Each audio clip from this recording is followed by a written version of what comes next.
I was the best behaved boy in church today, boasted Junior from the back seat on the way home. His parents, cocking an eye at each other, asked him, "Really? Why do you say that?" "Well, didn't you hear what the lady sitting behind us said at the end of the service?" he answered.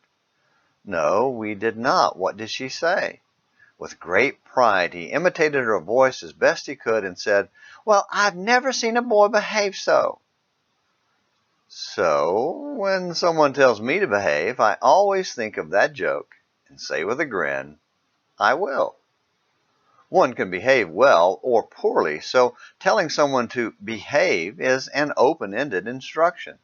It's a neutral word that must be modified by an adverb or controlled by the context.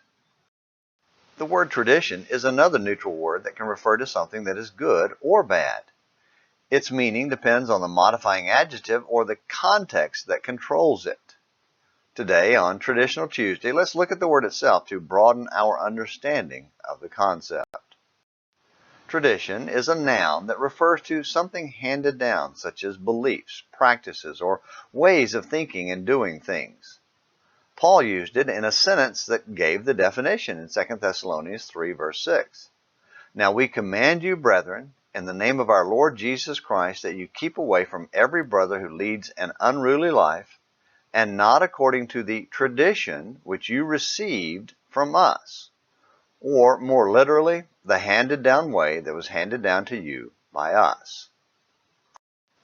We all have traditions that were handed down to us in every aspect of life, at work, at play, in family life, and in church. We can't live without them. Imagine having to make every decision anew every day. I can't even decide what I want for lunch if I have more than two choices. The same applies to church.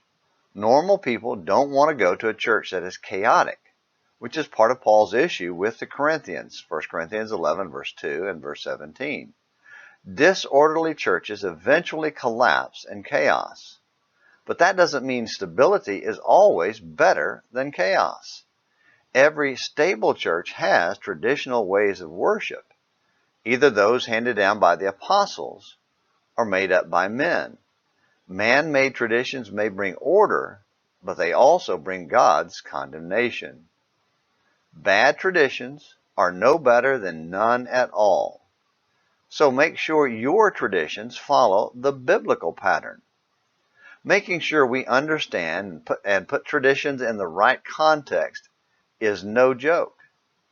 And Morning Minutes in the Bible will be back tomorrow. No joke. Until then, this is James McClenny hoping you have a great day.